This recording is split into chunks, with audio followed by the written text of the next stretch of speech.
Вечер добрый. Вітаю всіх сабраных. Ну что ж, я думаю, что будем пачынаць потихеньку. Трансляция, ну, скажем так, присвечена частке прогнозу на 2025 год. Нагадаю, что 3 тыдні таму запускаў адмысловы збор сродкаў. Адразу коротко по зборы, что так, часткова, ну, станом на сёння на $180 набрали, менавіта набралося донатаў непасрэдных, плюс яшчэ 210 гэта людзі, якія далучыліся менавіта со спонсораў на Ютубе, со спонсораў на Патреоне, якія сказалі, што папрасілі іх донаты ўлічваць як унёсак у гэты прагноз. І яшчэ, скажем так, больш за 110 гэта тое, што перадалі іншымі спосабамі тут в Украіне. Адным словам, сума патрэбна набралася. Гэта быў пэўны эксперымент, ці можна так рабіць. Ну, як высветлілася, можна, адпаведна, ёсць пэўныя абавязкі, якія пачынаю выконваць. Яшчэ ў абвестцы я казаў, што першы стрым будзе 25 ці 26, каб адмыслова, скажем так, акрэсліць пэўныя рамкі, у якіх будзе адбывацца прагназаванне. Ну, ён будзе ў тым ліку частковы і сэнсоўны. Сёння пагаворым пра знешнепалітычныя рамкі, пра знешнепалітычныя варункі. І для тых, хто упершыню на маім стрыме, коротка пра то, як гэта адбываецца. Базавая мова беларуская, таму што мне так прасцей. У астатнім першы паўгадзіны кажу я, пасля адказваю на пытанні. Ну, прынамсі, намагаюсь нейкім чынам датрымлівацца такога таймінгу, хаця не заўсёды атрымліваецца. Бывае альбо той, або іншы бок, ёсць, умоўна кажучы, перакосы. Ну, і намагаюсь адказваць, умоўна кажучы, да апошняга пытання, ну, альбо покуль сілы ёсць. Таксама, калі коротка, пытанні можна задаваць без праблем тут у чаце. Каментаваць, задаваць пытанні могуць падписчыкі майго канала на YouTube, таму настойліва рэкамендую падпісацца. Праз 5 хвілінаў вы зможаце каментаваць. Ну, а таксама ёсць такая катэгорія як спонсоры на YouTube. Іх пытанні не пазначаюцца мне зорачкай, адпаведна на гэтае пытанне я намагаюся адказаць у першую чаргу. І у чаце я вітаю любую дыскусію, там трэба вучыцца размаўляць адно з адным. Адзінае, што прашу быць максімальна карэктным адзін да аднаго. Мяне гэта не тычыцца, мяне можете касціць, што называецца, любымі словамі. Ну, такая ўводная частка каротка ёсць, цяпер паехалі. Итак, калі казаць пра тое, што будзе ўплываць на Рэспубліку Беларусь будучыні, а дакладней у 25 годзе натуральна, што першае, што кідаецца ў вочы, гэта, або першы прыходзіць на думку, гэта вайна в Украіне. Ну, натуральна, што гэты фактор вельмі моцны, вельмі істотны, але апроч непасрэдна вайны в Украіне ёсць яшчэ інтарэсы іншых гульцоў і змена балансу сіл у свеце. І, адпаведна, пэўны інтарэс да Рэспублікі Беларусь, ён будзе абумоўлівацца, скажем так, актыўнасцю навонкі. І будзе зараз невялічкая таблічка, дакладней так, адносна невялічкая, дзе пройдземся па краінах, а пакуль што агульныя рысы, што будзе спрабаваць зрабіць, ну, афіцыйны Мінск. Можна доўга казаць пра заяву пра невызнанне гэтых выбараў дэмакратычнымі і так далей, але ёсць такая рэч, як вызнанне таго, хто дэ-факта кантралюе дзяржаву. І першае, гэта, натуральна, жаданне Лукашэнкі улезці як пасярэднік, як удзельнік, альбо дзесьці на задворках у любыя перамоўныя працэсы. У першую чаргу, натуральна, па Ўкраіне, дакладней не па Ўкраіне, хутчэй за стол перамоў між Расіяй і Украінай яго не пусціць, а у пытаннях гарантый або трансфармавання сістэмы бяспекі ва ўсходняй Европе. Вот там якраз таки ён месца можа знайсці. Прычым, зноў-такі, на тыя ж самыя перамовы могуць запусціць іншых. Асобнае відэо пра гэта ў мяне ёсць, спасылачка будзе, таму пасля стрыма я пастаўлю, скажем так, у гэтым, хто хоча, можа паглядзець. Другое, гэта будзе спрабаваць улезці ў такую рэч, калі в Украіне будзе разведзенне бакоў. Ну, па-першае, калі будзе, па-першае, некая дамова пра прыпыненне вагну, і, адпаведна, калі будзе фармавацца мілітарызаваная зона, вельмі вялікая верагоднасць, што туды войдуць войскі і замежных дзяржаў, каб падтрымліваць, ну, якраз-такі прыпыненне вагну. І тут ёсць адно але. З аднаго боку, так, украінская прэсе актыўна гаворыць пра войскі краін НАТО, але Расія наўрад ці на гэта пагодзіцца, проста краін НАТО. Таму там вельмі можа быць, што будзе разбаўка вайсковымі кантынгентамі іншых дзяржаваў. І вот тут вельмі цікава, што афіцыйны Мінск робіць все магчымае, каб туды влезці.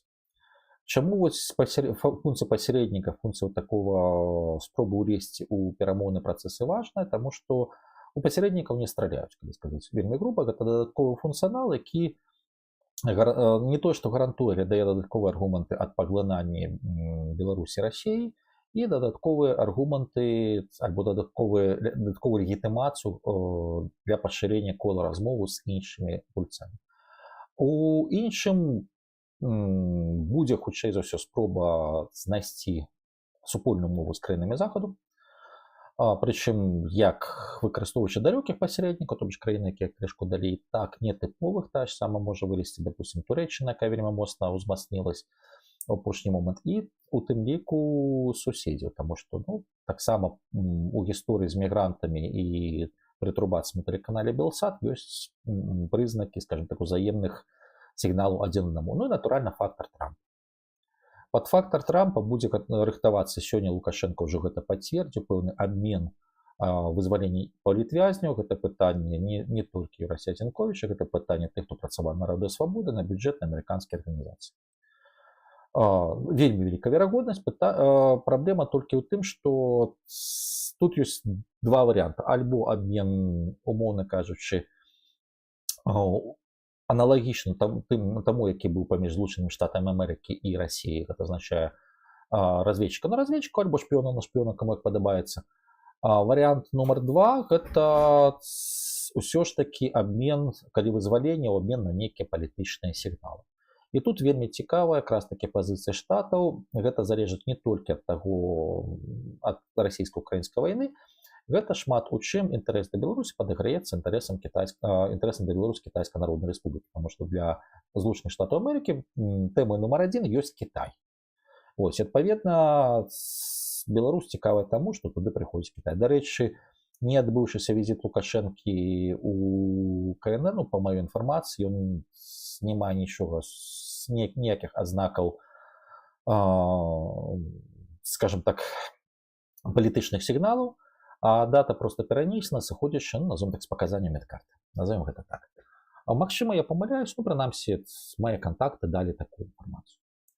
Вось, гэта вот коротка такая базовая, скажем так, базовое поле. Калі казаць пра ўнутраную палітыку, асобна будзем, але спадзявацца на такую рэч, як нейкая там хуткая дэмакратызацыя не. З іншага боку, я бы вельмі цікава будзе заўтра паглядзець, які адсотак намалююць Канапацкай. Таму што таксама узгадайце мае відэо 22-23 гадоў, калі я казаў, што для стабілізацыі рэжыму патрэбна некая, назовем так, кіруемая, дакладней кіруемыя некалькі в ідэале, умоўна ліберальнай партыі. Вось, зародак адной з іх вот зараз бегае па выбарчых участках, в плане бегу праводзіў агітацыю.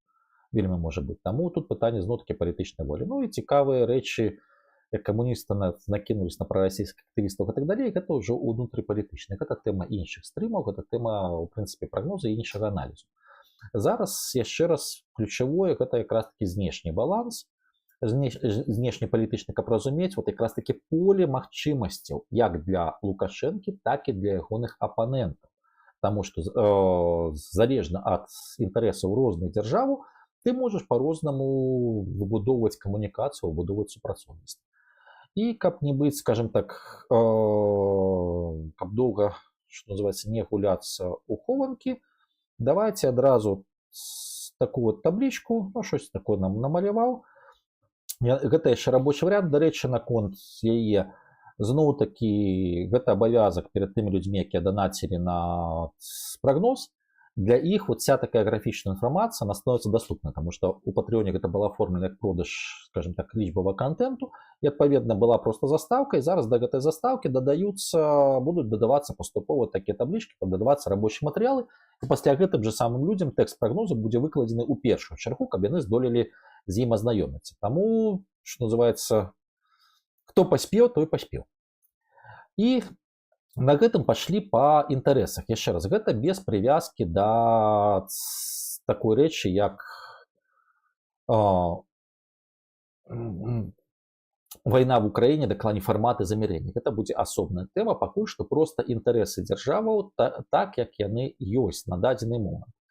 І давайте пройдземся па краінах. Тут бачыце, традыцыйная галочка крыжык, калі галочка гэта так, это ў інтарэсах дзяржавы стану на сёння, калі крыжык не ў інтарэсе. Асобны замок. Замок это означает, что такое решение палітычна таксічна. Это означает, что у бліжэйшы год-паўтары гэта не просто не, гэта такое катэгарычна не на бліжэйшы год. А яно можа змяніцца і так далей. Калі гадзіннік, то пазіцыя дзяржавы альбо інтарэсы яны могуць змяніцца на працягу 25-го года ў бліжэйшы час.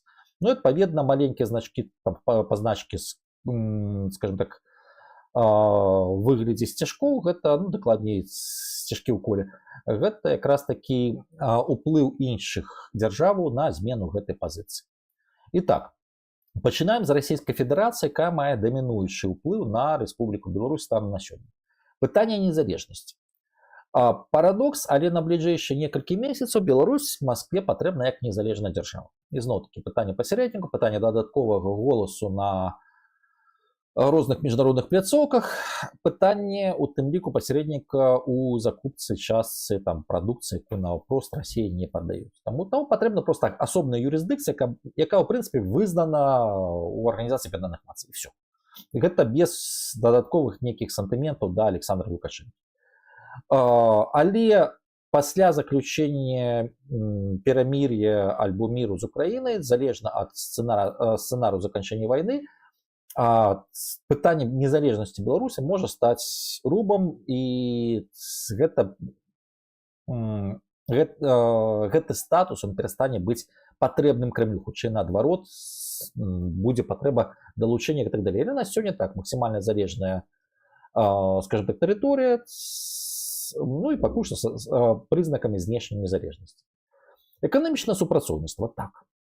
Расія ў гэтым зацікаўлена, сёння гэта і ВПК, гэта тое, што Расія называе імпартзамяшчэннем, ну і плюс эканамічная прывязка Беларусі да сябе, натуральна.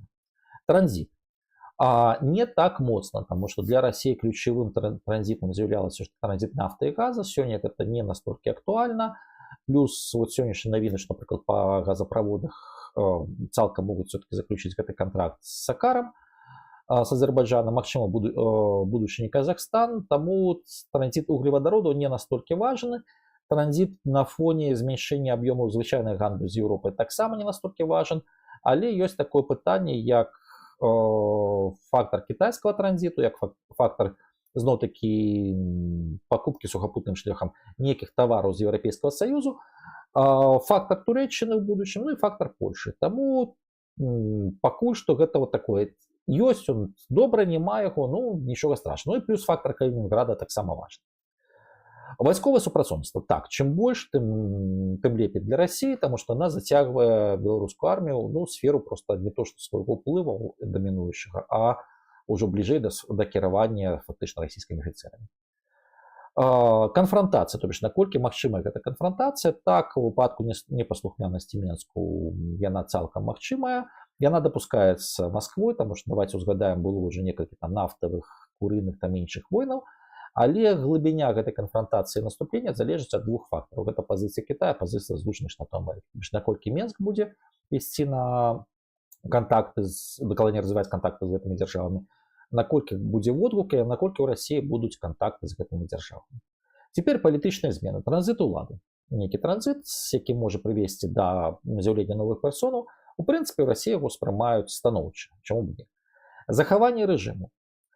Так, але часова, таму што стан на сёння замены Лукашэнку няма,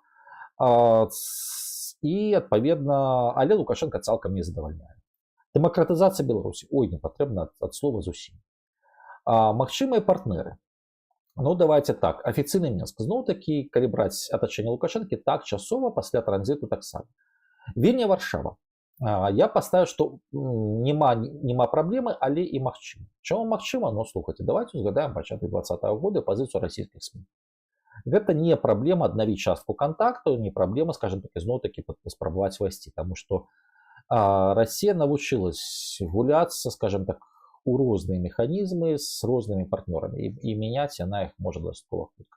Таму калі гэта будзе палітычна выгадна, гэта не азначае сталае супрацоўніцтва, гэта азначае проста выкарыстанне карысных ідыётаў. Вот, не болей таго. Стварэнне свайго, ну, тэарэтычна так, але пытанне, што зараз цікава пачынаецца, зноў-такі узгадайце все гэта іскі, наезды нават камуністаў на прарасійскіх актывістаў. То бишь патрэбен свойкі завязаны на Маскву, але фармальна не зусім прарасійскі. Ну, некі такі таварыш. Вот. Чаканне проста змены альбо новых гульцоў. Для Расіі гэта непрымальна, таму што гэта, скажем так, чорная скрынка, гэта сюрпрыз. Для Расіі важна быць у тэме. Вось гэта важнае, скажем так, адрозненне. Менавіта катэгарычна неўспрыняццё пасіўнай пазіцыі. Расія будзе спрабаваць актыўна ўмешвацца. Вот тут гэта вельмі важны значок. Дарэчы, лепей пакінуць так таблічку, ці паставіць, ці зменшыць, каб быў мой фейс. Як вам лепей, як вам зручней? Пішыце, калі ласка, у каментарах. Вось, я пакуль што пайду па Злучаных Штатах Амерыкі, пасля, калі што, то буду змяняць гэтую таблічку. Ітак, для Злучаных Штатаў Амерыкі. Незалежнасць ёсць добра, няма, ну нічога страшнага, можна працаваць, што называецца, з вялікай Расіяй. Эканамічная супраца, но я сёння не так багата, таму, в прынцыпе, гэта не цікава. Транзіт, хутчэй не, асабліва зважаючы на фактар Кітая і на фактар адзін пояс, адзін шлях. Таму транзітны функцыянал Беларусі, ну, хіба он можа змяніцца ў прывязкі да проектаў, які завязаны на Украіну, на Турэччыну і так далей, в будучыні. Але станам на сёння гэта не з'яўляецца інтарэсамі Злучаных Штатаў Амерыкі нейкім чынам форсіць пытанне транзіту. Вайсковае супрацоўніцтва адназначна не. Канфронтацыя дапускаецца, тым больш, што зараз ёсць. Палітычны змен, транзіт улады пажаданы варыянт. Захаванне рэжыму, ну, у выпадку, калі знойдуцца варыянты супрацоўніцтва, чаму б не, гэта таксама дапушчальны варыянт, і з ім таксама можна мець справу. Наступная дэмакратызацыя, так. Магчымыя партнеры. Афіцыйны Мінск, зноў-такі, ён магчымы у выпадку, калі знойдуць агульную мову, з гэтым нічога, скажем так, не зробіш. Вільня і Варшава, так, застаюцца партнерамі, з імі будуць размовы. Стварэнне свайго. Я маю на ўвазе асобны амерыканскі трэк па выкрышталізацыі новага цэнтра сілы і фактычна новага лідара, які павядзе. Наўрад ці, таму што Беларусь зараз пакуль што, асабліва ў 25-м годзе, не ў фокусе Злучаных Штатаў Амерыкі. Чаканне новых гульцоў, якія самі з'явяцца, каб з імі размаўляць, гэта ў пазіцыі Злучаных Штатаў Амерыкі стане на сёння. Ну, умоўна кажучы, калі пры падтрымцы там Варшава, Вільні, Кіева, кагосьці яшчэ з'являецца новы гулец, давайте з ім кшталту паразмаўляем. Для Еўрапейскага Саюза незалежнасць пажадана, так, все ж таки асобная дзяржава, нейкі буфер паміж Расіяй і Еўрапейскім Саюзам. Эканамічна супрацоўніцтва, так. Транзит, пытанне транзіту, так, это рух тавараў з Расіяй і з Кітаю, гэта вельмі важна. Вайсковае супрацоўніцтва, ну, станам на сёння, асабліва зважаючы на вайну в Украіне, гэта пытанне табу, і гэта пытанне застанецца табуіраваным яшчэ прынамсі пару год, хіба толькі Беларусь не влезе зноў-такі у тое, што казаў на пачатку, нейкі фармат там ці міратворцаў, ці назіральнай, скажем так, рады, там ці назіральнай структуры па перамір'ю в Украіне. Канфронтацыя магчымая, можна абысціся без яе. Таму тут такая пытанне, такой рэальпалітык. Прошу мяне прабачыць. Вось, варыянты палітычных зменаў для Еўрапейскага Саюза як цэлага, яшчэ раз, там ёсць і краіны такія, як Літва, і ёсць краіны такія, як Венгрыя. Пытанне транзіту, так, дапушчальнае, захаванне рэжыму, ну, чаму б не, калі знойдецца фармат супрацоўніцтва, дэмакратызацыя пажаданая, супрацоўніцтва з афіцыйным Мінскам. Так, будзе залежыць ад таго, наколькі актыўным будзе і наколькі праявіцца інтарэс і прысутнасць Кітаю, Злучаных Штатаў Амерыкі на беларускай тэрыторыі. Чаму я гэта кажу? Умоўна кажучы, калі ЗША вырашаюць адбудоўваць кантакты з афіцыйным Мінскам, то рана ці позна пацягнецца Еўрапейскі Саюз, таму што іначай гэта будзе выглядаць, ну, мякка кажучы, безглузда.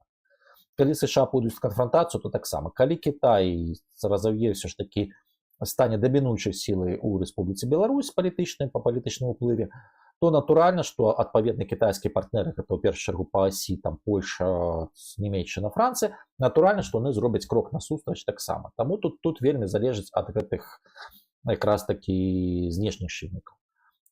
Віленскі, варшаўскі групы, ну, само сабой, яны банальна проста на тэрыторыі Еўрапейскага Саюза, таму які сэнс. Стварэнне свайго менавіта праз еўрапейскія грошы і так далей, супольная еўрапейская палітыка, вельмі сумняваюся. Яшчэ раз, гэта гульня асобных краінаў, якія ёсць па суседству з Беларусю.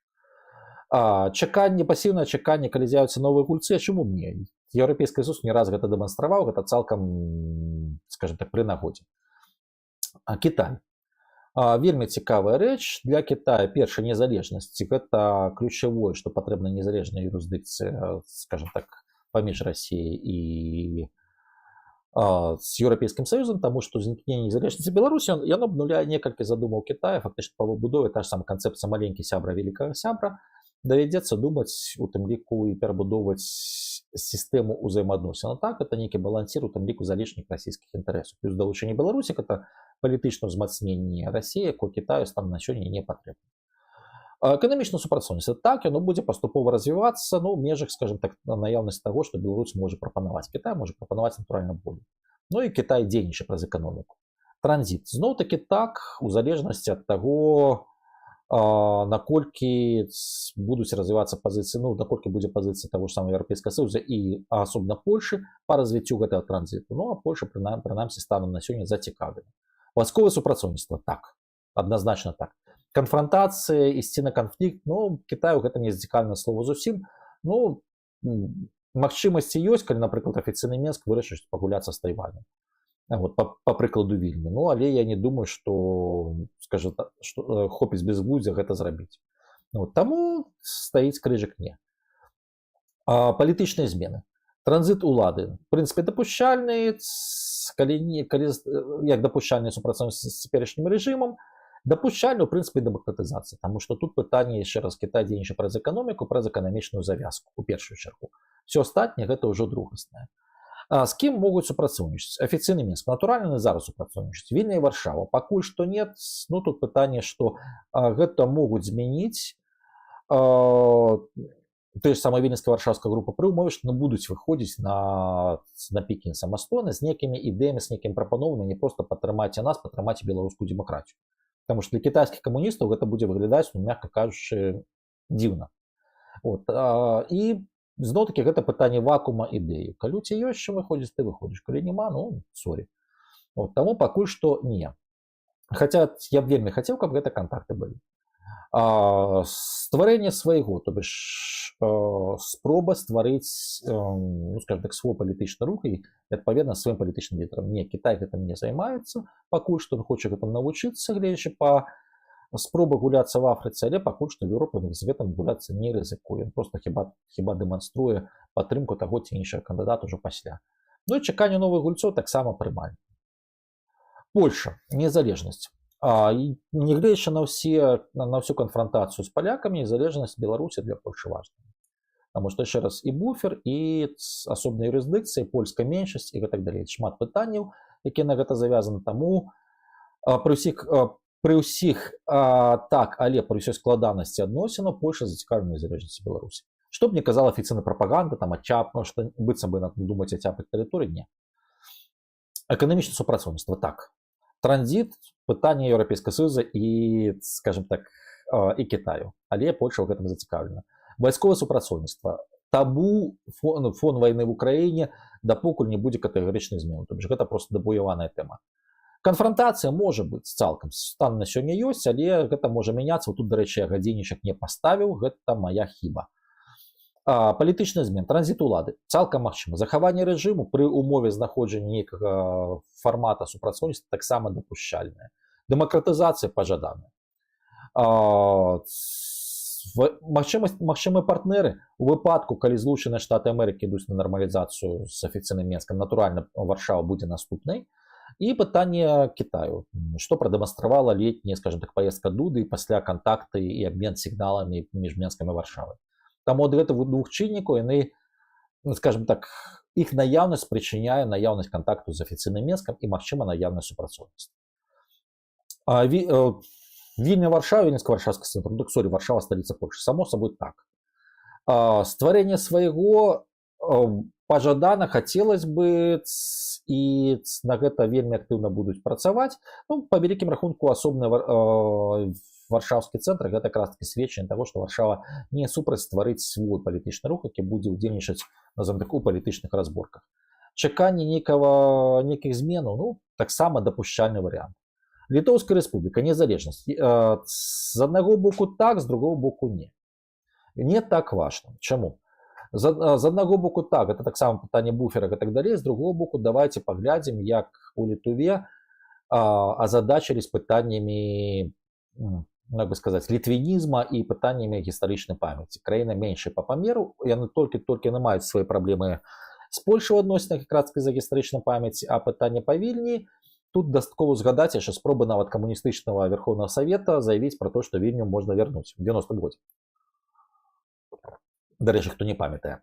Вось, таму у такім фармаце нават далучэнне Беларусі да Расіі частка літвійскіх палітыкаў будзе спрымацца, што ну вот, маўляў, заканамерна Расія павялічыла свой уплыў, і мы зараз будзем працаваць, скажем, з беларускай міграцыяй, каб бедна несчастна, і будзем змагацца за незалежную Беларусь. Але ў такім выпадку вот, пагроза якраз такі пытання вось гэтай гістарычнай памяці, культурных пытаннях, она просто знікне, тому што там Расія, там уже не Беларусь. Вот, таму з гэтага пункту гледжання ёсць і так, і не. Эканамічна супрацоўніцтва. Зноў-такі, калі яно будзе, але яно абумоўлена, вот тут якраз такі сцяжкі не паспеў прадстаўляць, яно вельмі моцна абумоўлена Вашынгтонам. Вось, калі будзе з пазіцыі Вашынгтона на аднаўленне, на впісванне Беларусі ў рэгіянальную сістэму, так, адназначна так. Пакуль што не. Транзіт, ну, станам на сёння не, зноў-такі гэта можа мяняцца ў залежнасці ад пазіцыі Еўрапейскага Саюза і Злучаных Штатаў Амерыкі. Вайсковае супрацоўніцтва табу. Канфрантацыя, так, яшчэ раз так. Палітычныя змены, транзіт улады, ну, в прынцыпе, тэарэтычна магчыма. Захаванне рэжыму. Як я ўжо сказаў, Лукашенко, які адмаўляецца ад гістарычнай памяці Беларусі і гісторыі Беларусі, он выгадны. Таму што, ну, з аднаго боку, гісторыя ВКЛ, стварэнне літоўскай нацыі і так далей, ніякіх табе літвінізмаў, які ў Менску называюць таксама лізвені злачынствам, ну, все цудоўна. Вот. І цалкам камфортная сістэма вот, такая палітычна-культурнага пазіцыянавання. Таму ў дадзеным выпадку, да, ён як варыянт выгадны, калі няма іншых варункаў, допустим, замены. Дэмакратызацыя, ну, таксама, з аднаго боку так, з другого боку пытанне, што далей будзе з Беларусю. Адпаведна, магчымыя партнеры. Афіцыйны Менск. Ну, як бы сказаць, гэта табуяваная тэма. Гэта табу. Вот тут у Літоўскай рэспублікі гэта рэальна табу. Віленска-Варшаўскі група, само сабой, стварэнне свайго. Ну, так, а навошта Віленская група існуе, чаканне, пасіўнае чаканне, што з'явіцца нехта іншы, тэарэтычна дапушчальнае, але зноў-такі ставіць на стварэнне свайго. Турэччына. Вельмі цікавая рэч, што пытанне незалежнасці так, таму што Турэччына выбудоўвае сваю сістэму ўплыву ў рэгіёне і далей, разабраўшыся з Сіріяй, на зноў-такі паглядзе далей, асабліва пасля заканчэння вайны ў Украіне. На поўнач, у тым ліку праз транспартныя калідоры, пра гэта відэо было ў мяне, скажем так, на канале недавно, таксама спасылачку паставлю, і Беларусь у гэтай схеме можа быць вельмі важным звеном.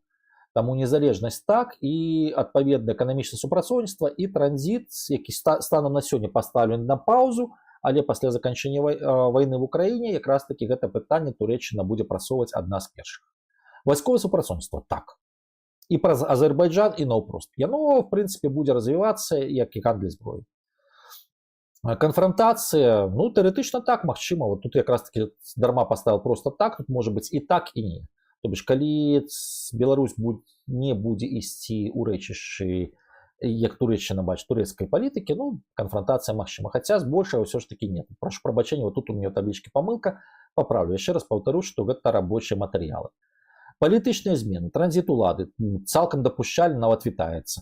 Захаванне рэжыму таксама. Дэмакратызацыя, ну, а чаму б не, хаця Турэччыну цяжка назваць дэмакратыяй. Адпаведна, магчымыя партнеры. Афіцыйны Менск так, Віленска-Варшаўская група так, у залежнасці ад пазіцыі Китая і Злучаных Штатаў Амерыкі. Стварэнне свайго Турэччына няма ні сілу, ні рэсурсаў, ні жадання. В прынцыпе, табуяваная тэма.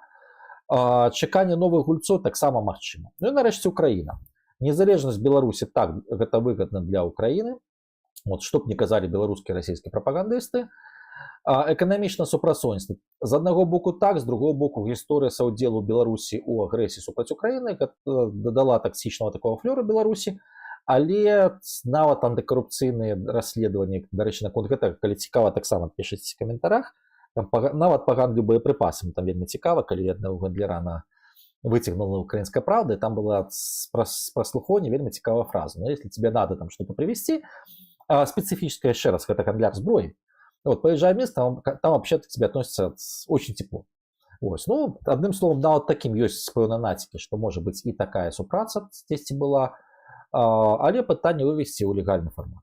Вот. Тут ёсць будзе каласальнае жаданне Менску, але гэта будзе залежаць ад пазіцыі знуткі Вашынгтону ў значнай ступені і Еўрапейскага Саюза таксама. Транзіт. З аднаго боку так, з другого боку яшчэ раз зноў-такі таксічнасць Беларусі, саўдзел у агрэсіі, і да заканчэння вайны гэта малаверагодна. Практычна амаль неверагодна. Ну, тут зноў-такі пытанне тры краіны, якія будуць уплываць. Таксама сцяжочкі не паспеў расставіць. Гэта Турэччына, гэта Злучаныя Штаты Амерыкі, Еўрапейскі Саюз. Магчыма, калі прыйдзе сюды ў Украіну узмацніцца Кітай, магчыма, Кітай. Вайсковае супрацоўніцтва. Табу ад слова зусім на бліжэйшыя гады. Сорі. Хіба толькі Беларусь рэзка там адзвернецца ад Расіі, тады гэта цалкам магчыма і, в прынцыпе, дапускаю. Канфрантацыя так. Варыянты вырашэння. Транзіт улады. Так дапушчальны. Захаванне рэжыму, ну, залежыць ад фармата і гэтак далей. Але не маючы механізму змяніць саматужкі, ну, калі будзе яшчэ раз нейкі варыянт рэжыму суіснавання са Злучанымі Штатамі Амерыкі з іншымі еўрапейскімі суседзямі, Украіна яўна пойдзе таксама на пэўныя размовы нават з гэтым рэжымам. Дэмакратызацыя пажадана для Украіны. Са знешніх кантактаў магчымы партнеры. Афіцыйны Менск не, але яшчэ раз тут там стаіць сцяжок Злучаныя Штаты Амерыкі. Калі з Вашынгтонам атрымаецца, то будзе так альбо дапушчальна. Вільня, Варшава дапушчальна, ну хоць пад пытаннем. Стварэнне свайго стаіць не. І значок і гадзінчык. Таму што няма часу, рэсурсаў. З пункту гледжання украінскіх інтарэсаў, калі іх разглядаць як менавіта інтарэсы дзяржавы, то, в прынцыпе, варта было б чакаць некай спробы стварыць некага палітычнага суб'екта ў краіне. Але, па-першае, рэальнасць гэтага, калі мы гаворым пра 25 год, выклікае сумневы, таму што станам на сёння ёсць некалькі фарматаў супрацоўніцтва з Беларусю, некалькі палітычных групаў у краіне, а пры замарозцы альбо заканчэнні вайны, асабліва улічваючы фактар Трампа, в Украіне хутчэй за ўсё пачнецца перадвыбарчая гонка. Калі перадвыбарчая гонка доўгатрывалых праектаў рукі не даходзіць. Хаця гучных заяваў будзе хапаць проста воса маленькая цілешка. Ад розных групаў. Вот, таму падняць беларускую тэму з рознымі палітычнымі групамі гэта будзе магчыма. Вот. Штосьці зрабіць гэта будзе цяжка. Ну і чаканне новых гульцоў так гэта дапушчальна, ну таму што калі ты не маеш рэсурсу, але маеш жаданне зменаў, ну, в такім выпадку ты чакаеш, калі з'явяцца знешнія новыя гульцы, некі фармат новай супрацоўніцтва, які можна адбудоўваць. Таму якраз такі транзіт улады для Украіны, ну, в прынцыпе, цалкам прымальны фармат. Просто новае імя, новае прозвішча і гэтак далей. Ну, адным словам, вось неяк атрымалась так. І сумарна я прагаварыў 30 хвілінаў. Спадзяюся, што больш-менш, скажем так, доступна, зразумела, нормально. Спадзяюся, што больш-менш цікава. Цяпер паехалі адказваць на пытанне па чарзе. Так, пані Арчибальд, 58% гарадскіх за моцны рука. Куды ж дзеўся ваш аптымізм наконт малога патэрналізму беларусаў? Гэта, наколькі разумею, мае на ўвазе апытанне Chatham House. Слухайце, так гэта якраз такі аптымізм, таму што нізкі ўзровень патэрналізму, калі капнуць глыбей, глядзіце, 58% за моцную руку, гэта там ёсць тых, хто адназначных, тых, хто магчыма. Гэта пытанне палітычнай культуры. Але зноў-такі пытанне адказу, ад каго залежыць твая будучыня, нават Лукашенко, каб не браць на сябе умоўна дадатковыя палітычныя абавязкі, перыядычна антыпатэрналізм, скажем так, падтрымліваюць там ці іншым чынам, гаворыць, што вы ответственны самі круціць. Такія заявы яго былі, але пры гэтым падгадоўваю тых, хто ад яго залежыць. Таму антыпатэрналісцкія настроі яны будуць расці, і тое, што 58% за моцную руку ў Беларусі, гэта не з'яўляецца прыгаворам, гэта дыягназ. Дыягназ можна змяняць. пытанне просто зноў-такі нашай палітычнай культуры. Таму што за моцную руку давайте так, нават абаронцы нашы дэмакраты. Ну, давайте паглядзіце, што робіць офіс Святланы Ціханаўскай, ну, з той самай каардынацыйнай рады, взявшы пад кантроль. Чым гэта адрозніваецца ад кішэннага парламента Лукашэнкі? Вот, задайце сабе пытанне. Тое ж самае са сродкамі масавай інфармацыі. Давайте працуйце праз офіс, там, типа фінансаванне штось. Ну, окей. А чым гэта адрозніваецца ад Александра Лукашэнкі датацыі Савецкай Беларусі? Сітуацыя з Белсатам. Таму у дадзеным выпадку якраз такі гэта пытанне палітычнай культуры і палітычных звычак. Але пытанне каштоўнасной арыентацыі крышку іншае, таму тут я застаюсь аптымізмам. Да, пры змене ўлады першы электаральны цыкл в Беларусі будзе, ну, скажем так, мягка кажучы, страшненькім, страшна весёлым. Ну, але як бы там не было, парламентарызму таксама трэба вучыцца. Наколькі КДБ кіруе Беларусю, так як ФСБ Расіі, ну, па-першае, ФСБ Расіі не кіруе саматужкі, там Расіі крышку іншая. Паглядзіце, у меня было відэо прэзентацыі майго даклада па расійскіх элітах. ФСБ вельмі важны інструмент, які кантралюе КДБ, не кіруе. КДБ выкарыстоўваецца як сістэма кантролю, сістэма, скажем так, пошуку тых, хто гатовы да супрацоўніцтва, сістэма, ну, у нечым і палітычнай паліцыі. Хаця зараз у іх за гэты статус вайна з губазікам. Толькі адны любяць больш складаныя камбінацыі, другія любяць даваць морду. Ну, розныя падыходы. Таму, адпаведна, ну, зараз ідзе паміж імі такая мяккая валтузня, перацягванне каната, паглядзім, хто возьме ў хору. Апошнія некалькі гадоў былі людзі ў міліцэйскай форме. Зараз, магчыма, будуць людзі ў іншай форме. Пленных миротворцев будут передавать как заложников в Газе, но наколькі я разумею, вы маеце на увазе, калі будуць там некі миротворчы контингент. Слухайце, паглядзіце на Сірыю, ці шмат там было палонных миротворцаў з розных контингентаў. Добрый вечер. Что следующий в 2035 году, Коля или Витя? Ну, по-перше, давайте так. Я упэўнены, что и не адмаўляюсь от своих слов, повторю их еще раз. То, что сказал 8 жніўня, за день до голосования в 2020 годзе, гэта ягоны апошні электаральны тэрмін. Гэта азначае, што вот ад выбараў да выбараў ён дасядзеў. Зараз ён перабярэцца, намалюць, дасядзець гэты тэрмін до конца яму будзе амаль немагчыма. Тут ёсць некалькі варыянтаў, гэта можна будзе, гэта будзе тэма асобных і відэо размову, але яшчэ раз гэта ягоны апошні поўны электаральны тэрмін. І кропка. Выборы 25-го это аудит РФ, но не зусім. Это спроба, скажем так, проскочить, потому что Российская Федерация хотела бы, ну, скажем, запуск процесса транзита. Помылка при слайде, да, дякую за помылочку, поправлю. Игорь, вы часто говорите, что тут свои интересы Беларуси, что это за интересы военка, мы не тюрки, выход на РФ праз нас потребен, что еще, какие максимы программы развития адносін. Ну, давайте так. Технологичное супрацоўніцтва, военка, простой же сам Азербайджан непосредственно. Гандль нафтопродуктами, докладні контроль за гандлем, пытание транзиту. Вот недавно вывешивал ролик про будущие транспортные коридоры, які могут стать реальностью после заканчивания войны в Украине. Поглядите, когда там явный просто турецкий интерес, как раз какие лежит и про Украину, и про Беларусь. Туреччина не будзе намагацца быць дамінантаю Беларусі, яна будзе намагацца быць адным з гульцоў. Ну, в прынцыпе, яна ўжо і зараз такім ёсць, апасярэдана праз Азербайджан. Якія інтарэсы краін Блізкага ўсходу Беларусі, акрамя нейкіх мільёнаў, якіх могуць захоўвацца? Ну, стану на сёння ніякіх. Аб'яднаныя Арабскія Эміраты з'яўляюцца транзітнай кропкай альбо кропкай бяспечных сустрэчаў, абмеркаванняў шмат такіх пытанняў, у тым ліку у пытаннях паставак беларускай зброі ў Афрыку на Блізкі ўсход, у пытаннях беларускага гандлю з краінамі Афрыкі, у пытаннях у тым ліку ценевого гандлю з усім светам і абмена тэхналогіямі. Гэта не болей за тое, але Беларусь не такая вялікая краіна, каб асобна фокусавацца на ёй. Просто Аб'яднаныя Арабскія Эміраты маюць такі, ну, назовем так, функцыянал у свеце, яны гэтым функцыяналам карыстаюцца. Ігор, наколькі моцна вы ацэніце ўплыў польскай дзяржавы на фармаванне наратыву ў беларуска-пазіцыйнай медыйнай прасторы? Ну, дастаткова моцны, таму што Белсат, Радыё Рацыя, Еўрарадыё знаходзіцца ў Польшы.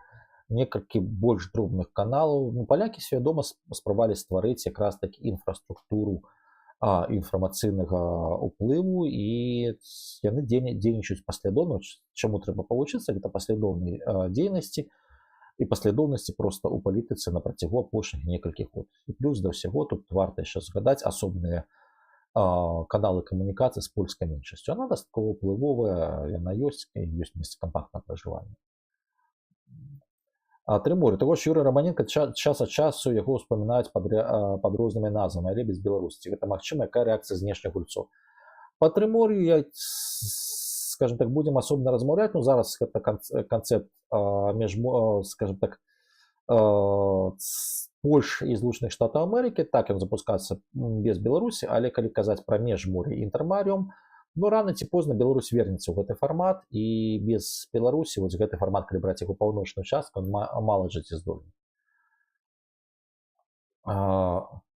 Ігор, як выглядае ваш працэс напісання аналітыкі, як напісаць годны тэкст на цікавую тэму? Вот забегаеце вы наперад. Зараз мы з калегамі, хутчэй за ўсё, будзем запускаць, ну, от нашай аналітычнай сеткі, можа, пракаталі некалькі цыклаў школы аналітыкі, вот такая, ну, онлайн-курсы, дзе на гэта, ну, прынамсі, спрабуем адказаць на гэтае пытанне. Ну, от буду рабіць анонс на Ютубе. Вот. А так, капаеш шмат інфармацыю, пасля глядзіш залежнасці, пасля, скажем так, праверяеш, ці правильно ты знайшоў залежнасці, штосьці выпісваеш. Неяк так. Игорь, на мерапрыемства амбасады КНР Киева запрашаюць як эксперта па Беларусі ці Украіне. Мяне запрашаюць як палітычнага аналітыка, да якога не звяртаецца па кансультацыі.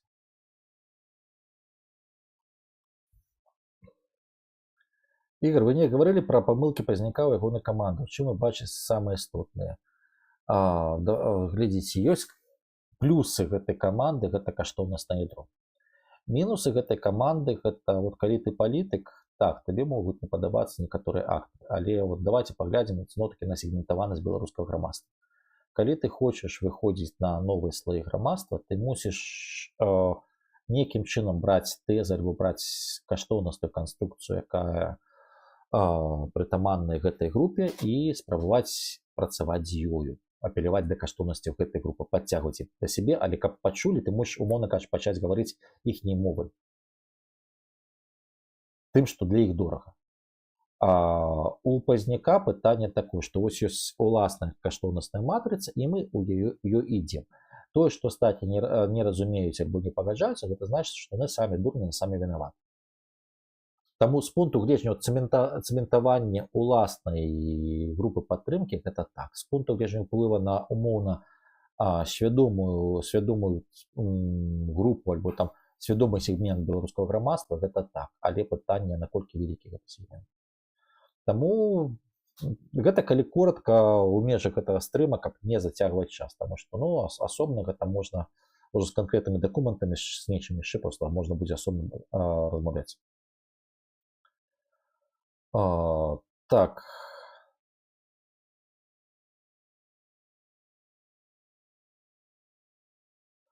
Я думаю, що головна хиба подобних аналізів в тому, що значна кількість акторів таблиць не керуються прагматичними інтересами. Так, я з цим погоджуюсь, що є, скажімо так, суто суб'єктивістський фактор, є власні настрої, є, скажімо так, гра на емоціях. Але питання в іншому, що якщо держава існує певну кількість років, є така річ, як інституційна пам'ять. На превеликий жаль, для країн колишнього Радянського Союзу ми цьому лише вчимось. І тому рано чи пізно інтереси держави все одно виходять на, скажімо так, на перший план. Тому що от в роботах по Росії ми раз за разом з колегами, або коли я говорив, так, на перший погляд подається, що Путін вар'ят, почавши війну в Україні. Так, я вважаю, що з його точки зору він зробив дуже велику помилку. Але з точки зору саме вимог і мотивації до цієї війни, я перепрошую, Путін дуже логічна особа. Хоча так, здається, що це вар'ятство. І навіть ці самі військові злочини, це все в цій почварної логіки, але там є своя логіка, на жаль. Калі Пазняк вернецца ў Беларусь, не ведаю, гэта пытанне да Зенона Пазняка. Ці магчыма, што Беларусь будзе трохмор'е, але пад вайсковым уплывам Китаю? Ну, пад вайсковым, цалкам пад вайсковым я не думаю, таму што Кітай будзе адным з цэнтраў сілы, але то, што калі Беларусь будзе ў фармаце трохмор'я, для Китая гэта будзе толькі плюс, таму што гэта вот, як бы сказаць, такі сенсы Еўрапейскага Саюза, дадатковы інтэграцыйны фармат, у які Кітай можа влезці праз сваю проксі-сілу. Таму цалкам верагодна, і тут якраз такі, калі Пекін будзе на гэта ставіць, я абсалютна не здзіўлюся. Але чаму палякі зачынілі Белсад часткова? А чаму яны мусяць зачыняць яго цалкам? Даруйце, калі ласка, гэта вельмі моцны рэсурс уплыву са сваёй гісторыі.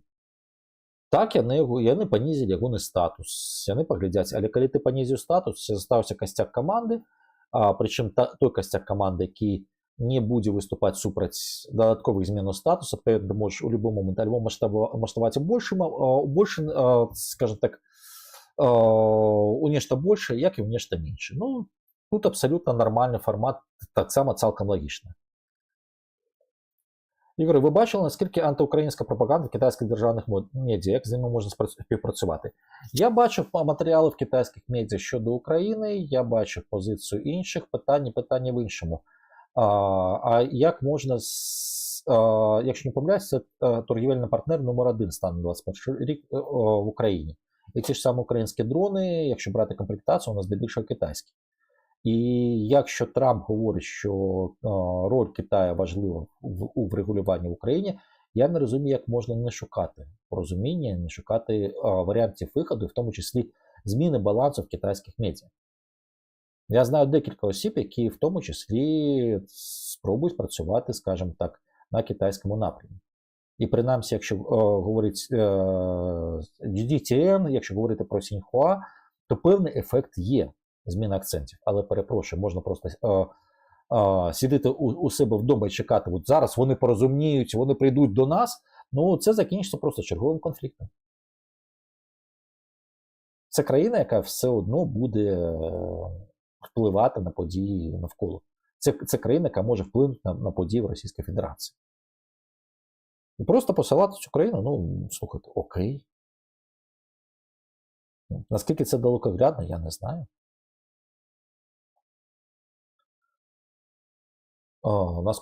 До якої ступені повинна розвиватися супрацоўніцтва з Китаем, каб завтра у Мінск прилетів Рубіо. Ну, завтра він не прилетить, але Помпео уже был.